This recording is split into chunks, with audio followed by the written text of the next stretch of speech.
कहते हैं जिस किसी पर भी माता लक्ष्मी की कृपा हो जाए उसके जीवन में फिर कोई परेशानी नहीं आती। माता लक्ष्मी स्वास्थ्य, संतान, धन, वैभव तथा सौभाग्य प्रदान करने वाली देवी हैं। वो जब किसी मनुष्य पर अपनी कृपा दृष्टि डाल देती हैं, उस मनुष्य का जीवन सफल हो जाता है। ऐसी ही एक पौराणिक कथा के अनुसार माता लक्ष्मी ने नौकरानी बनकर एक माली के घर में बरकत की और उसके परिवार को खुशियों से भर दिया। एक बार की बात है, भगवान विष्णु का मन शेषनाग पर बैठे बैठे बहुत उदास हो रहा था। उन्हें धरती पर घूमने की इच्छा हुई और वो अपनी यात्रा की तैयारी में लग गए। स्वामी को तैयार होता देखकर लक्ष्मी माता ने भगवान विष्णु से पूछा, अरे स्वामी, आज सुबह सुबह तैयार होकर कहाँ जाने की तैयारी में हो? देवी लक्ष्मी, पता नहीं मन कुछ उदास है, इसलिए मैं धरती लोक पर भ्रमण करने जा रहा हूँ। हे देव, आप धरती पर भ्रमण के लिए जाएंगे तो आपके बिना मेरा मन भी नहीं लगेगा। क्या मैं भी आपके साथ धरती लोक पर भ्रमण के लिए चल सकती हूँ? ठीक है देवी लक्ष्मी, पर उसके लिए तुम्हें मेरी एक शर्त माननी होगी। तुम धरती पर पहुंचकर उत्तर दिशा की ओर नहीं देखोगी। ठीक है स्वामी, मैं धरती पर पहुंचकर उत्तर दिशा में नहीं देखूंगी। मुझे आपकी शर्त मंजूर है। भगवान विष्णु की इस शर्त से माता लक्ष्मी सहमत हो गई और प्रातःकाल होते ही माता लक्ष्मी और भगवान विष्णु धरती पर पहुंचे। उसी समय सूर्य उदय हुआ था। रात बरसात होकर हटी थी। चारों ओर हरियाली ही हरियाली थी। धरती की सुंदरता को देखकर माता लक्ष्मी अत्यंत प्रसन्नचित हुई और भगवान विष्णु को दिया वचन भूल गई। माता लक्ष्मी धरती को देखती देखती कब उत्तर दिशा की ओर देखने लगी, उन्हें पता ही नहीं चला। धरती का वातावरण देखने में कितना मनमोहक है और वो फूलों से भरा खेत। ये तो कितने सुंदर फूलों से सजा हुआ है। मैं ये फूल यदि तोड़ लूं? उत्तर दिशा में माता लक्ष्मी को एक बहुत ही सुंदर फूलों का खेत नजर आया और उसी तरफ से खुशबू के साथ बहुत ही सुंदर सुंदर फूल खिले थे। ये एक फूलों भरा हुआ खेत था। माता लक्ष्मी बिना सोचे समझे उस खेत में चली गई और एक सुंदर सा फूल तोड़कर ले आई। जब माता लक्ष्मी भगवान विष्णु के पास वापस आई तो भगवान विष्णु की आंखों में आंसू थे। ये देखिए स्वामी, कितना सुंदर फूल है। अरे स्वामी, आपकी आंखों में ये आंसू क्या हुआ? स्वामी, क्या मुझसे कोई गलती हुई है? बताइए स्वामी। देवी लक्ष्मी, आप मेरा वचन याद नहीं रख पाई। शर्त के अनुसार आपको उत्तर दिशा में नहीं देखना था और साथ ही साथ आपको ये भी सोचना था कि किसी की कोई भी वस्तु को कभी भी किसी से बिना पूछे नहीं लेना चाहिए। स्वामी, मुझसे भूल हो गई, मुझे क्षमा कर दीजिए।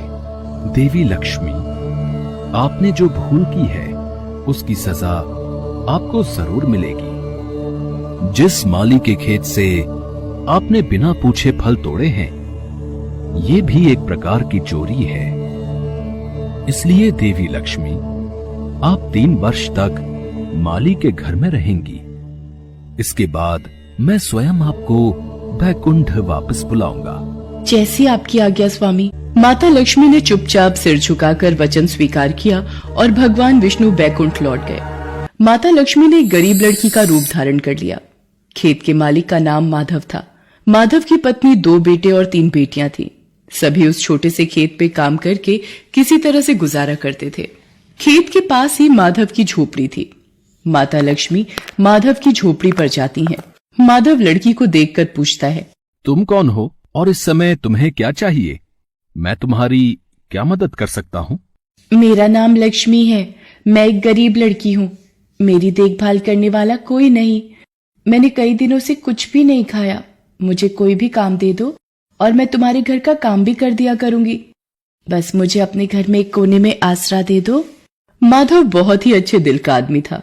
उसे लड़की पर दया आ गई। वो लड़की से बोला, देखो बिटिया, मैं तो बहुत ही गरीब माली हूं। मेरी कमाई से मेरे घर का खर्च बड़ी मुश्किल से चलता है। लेकिन अगर मेरी 3 की जगह 4 बेटियां होती तो भी मैंने ही गुजारा करना था। जैसा रूखा सूखा हम खाते हैं वही खिला सकता हूं। यदि तुम मेरे यहां यही रूखा सूखा खाकर खुश रह सकती हो तो अंदर आ जाओ। आपने मुझे अपनी झोपड़ी में शरण दी। आपका बहुत बहुत शुक्रिया। माता लक्ष्मी 3 साल माधव के घर पर नौकरानी बनकर रही। जिस दिन माता लक्ष्मी माधव के घर आई थी, उसी दिन से ही माधव को इतनी आमदनी हुई कि उसने एक गाय खरीद ली। अजी, ये नई गाय खरीद लाए, ये तो बहुत अच्छा हुआ। आज तुम्हारी आमदनी बहुत अच्छी हुई। सरला, सब माता लक्ष्मी की दया है। माधव, मैंने कोई चमत्कार नहीं किया। ये सब तुम्हारे दयालु स्वभाव का ही फल है जो आज तुम्हें प्राप्त हुआ है। तुमने तो मुझे एक गरीब लड़की समझकर अपने घर में शरण दी है। धीरे धीरे माधव की आमदनी अच्छी हो गई। उसने जमीनें खरीद ली और फिर एक बड़ा पक्का घर भी बनवा लिया। सारी सुख समृद्धि, गहने, कपड़े, जेवर, सब कुछ अब माधव और उसके परिवार के पास था। लक्ष्मी माधव के घर और खेत में काम करती रहती थी। एक दिन माधव ने सोचा, मुझे ये सब इस लड़की लक्ष्मी के आने के बाद मिला है। जब से ये मेरे घर आई है, मेरी किस्मत ही बदल गई है। माधव लक्ष्मी के बारे में सोच में ही था कि एक दिन जब वो अपने खेत से काम खत्म करके घर आया तो अपने घर के सामने द्वार पर एक देवी स्वरूप गहनों से सजी एक लड़की को देखकर हैरान रह गया। उसने ध्यान से देखा।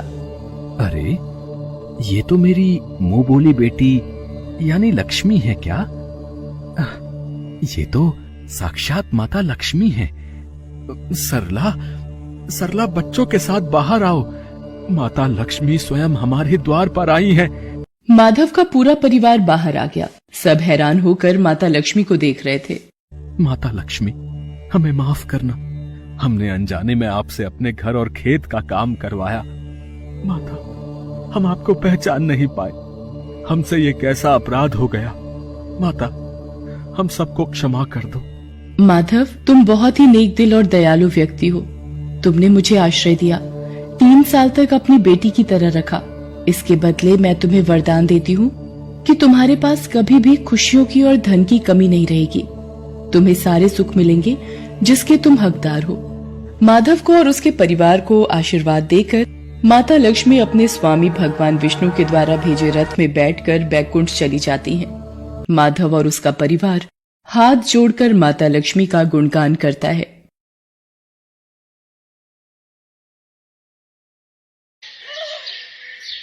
भरी गर्मियों के दिन चल रहे थे। नींबू पानी वाले, शरबत और बर्फ के गोले वाले अपने अपने ठेले पर काम में लग गए। कुछ देर बाद शारदा भी सत्तू शरबत का ठेला लेकर बाजार में पहुंची। शारदा की आदत थी, वो जब भी अपना ठेला तैयार करती, सत्तू शरबत के पहले गिलास का भोग वो देवी माँ की फोटो को जरूर लगाती थी। उसी के बाद वो ग्राहकों को सत्तू शरबत बेचती थी। शारदा बहन, ये क्या तुम रोजाना सत्तू शरबत का भोग देवी माँ की फोटो पर लगाती रहती हो? हैं? तुम्हारा सत्तू शरबत कोई नहीं पीने वाला। मेरा नींबू पानी सबसे बढ़िया और स्वादिष्ट है। देखो, ये बढ़िया बर्फ डालकर देता हूँ। अभी 10 मिनट भी नहीं हुए, ग्राहक आने भी शुरू हो गए। देखा? कोई बात नहीं भैया, मैं मेहनत करती हूँ। फल देना तो ईश्वर के हाथ में है और देवी माँ को सत्तू शरबत का भोग लगाना मुझे अच्छा लगता है और ऐसा प्रतीत होता है मानो वो मुझे अपना आशीर्वाद दे रही है। शारदा का पति एक गरीब मजदूर था। एक हादसे में उसके पैर पर ईंटें गिर गई थी, जिसके कारण उसका सीधा पैर खराब हो गया था और वो अब घर पर ही रहता था। सुनो जी, ये लो तुम्हारी दवाई। लाओ, मैं तेल से पैर की मालिश कर देती हूँ। पिंकी, राजू, सो गए क्या? हाँ, दोनों अभी खाना खाकर सोए हैं। शारदा, ये क्या, तुम्हारी आंखों में आंसू? नहीं नहीं, वो तो आंखों में कचरा चला गया था। शारदा, तुम मेरे कारण कितनी परेशानी झेल रही हो। मैं बदनसीब तुम्हें और बच्चों को कोई खुशी नहीं दे पाया। ऐसा न कहो, अपना मन छोटा मत करो। मुझे अपनी देवी माँ पर पूरा विश्वास है। एक न एक दिन वो हमारी पुकार जरूर सुनेंगे। आप बहुत जल्दी ठीक हो जाओगे। कहते हैं जहाँ आस होती है वहीं विश्वास भी होता है। शारदा देवी माँ पर बहुत विश्वास करती थी। वो दिन रात देवी मैया का ध्यान करके अपने परिवार की सुख शांति की दुआ करती थी। दोनों बच्चों और पति की जिम्मेदारी शारदा के ऊपर ही थी, इसलिए वो सत्तू शरबत का ठेला लगाकर थोड़े बहुत पैसे कमाकर घर चला रही थी। एक दिन शारदा बहुत परेशान और उदास थी। क्या करूं, आज तो एक गिलास भी नहीं बिका। लगता है मुझे खाली हाथ ही घर लौटना पड़ेगा। क्यों शारदा बहन, आज बहुत जल्दी घर जा रही हो? लगता है आज सत्तू शरबत का एक भी गिलास नहीं बिका है। अब क्या करूंगी? अगर ऐसे ही चलता रहा तो घर का गुजारा कैसे होगा? कुछ समझ नहीं आ रहा है। हे देवी मैया, मैं क्या करूं? घर वापस चली जाती हूँ। बेटे, बहुत जोरों की प्यास लगी है, क्या तुम मुझे ये नींबू पानी पिला सकते हो? पैसे हैं तुम्हारे पास तो बना देता हूँ। बेटा, मेरे पास पैसे तो नहीं है। हाँ, ये कमल का फूल है, अगर इसके बदले में तुम मुझे एक गिलास नींबू पानी पिला दो तो मुझ बुढ़िया की प्यास बुझ जाएगी। ओ अम्मा ओ, यहाँ कोई खैरात नहीं बट रही है, ठीक है? जो मैं तुमसे पैसे लिए बिना मुफ्त में ही नींबू पानी पिला दूं। न जाने तुम जैसे कितने गरीब भिखारी रोज मेरे ठेले पर आते हैं यहाँ और ऐसी बहाना करते हैं। तुम्हारे इस कमल के फूल की क्या कीमत जो मैं इसके बदले तुम्हें नींबू पानी पिला दूं? नींबू पानी वाले के मना करने के बाद वो बूढ़ी औरत घर की ओर जाती शारदा के पीछे जाती है और उसे आवाज लगाती है, बेटी जरा रुकना। क्या हुआ अम्मा, आपने मुझे आवाज लगाई? बहुत जोरों की प्यास लगी है, क्या तुम मुझे सत्तू शरबत पिला सकती हो? पर मेरे पास तुम्हें देने के लिए इस कमल के फूल के सिवा कुछ भी नहीं है। कोई बात नहीं अम्मा, आपको पैसे देने की जरूरत नहीं है, आप रुको, मैं आपको सत्तू शरबत बना कर देती हूँ। शारदा गिलास बनाती जाती है और वो बूढ़ी अम्मा शरबत को बहुत स्वाद लेकर पीती जाती। अम्मा और सत्तू बनाओ। बस बेटी और नहीं, तेरे सेवा भाव से मैं बहुत प्रसन्न हूँ। इतना कहते ही वो बूढ़ी औरत देवी माँ का रूप ले लेती है। देवी माँ, आप और बूढ़ी अम्मा के रूप में? हाँ बेटी, तू रोजाना सुबह मुझे सत्तू शरबत का भोग लगाती है। मैं तेरा सेवा भाव देखकर तेरी परीक्षा लेने आई थी और तू परीक्षा में सफल हो गई। मैं तो तेरे लिए एक असहाय अम्मा थी, मेरे पास पैसे नहीं थे, फिर भी तूने मुझे शरबत पिलाया। और जो मनुष्य असहाय और मजबूर लोगों की मदद करते हैं उन पर मेरी कृपा अवश्य होती है। बेटी अब तो निराश मत होना, तेरे जीवन के सारे दुख दूर हो जाएंगे। ये कमल का फूल मेरा आशीर्वाद समझकर अपने पास रखना। देवी माँ, आपका आशीर्वाद मिल गया, मेरा जीवन सफल हो गया। माँ, देवी माँ की कृपा होने से शारदा के जीवन के सारे दुख दूर हो गए। कुछ दिनों बाद शारदा के पति का पैर भी ठीक हो जाता है। दोनों ने मिलकर मेहनत से सत्तू शरबत के ठेले को दुकान में बदल लिया।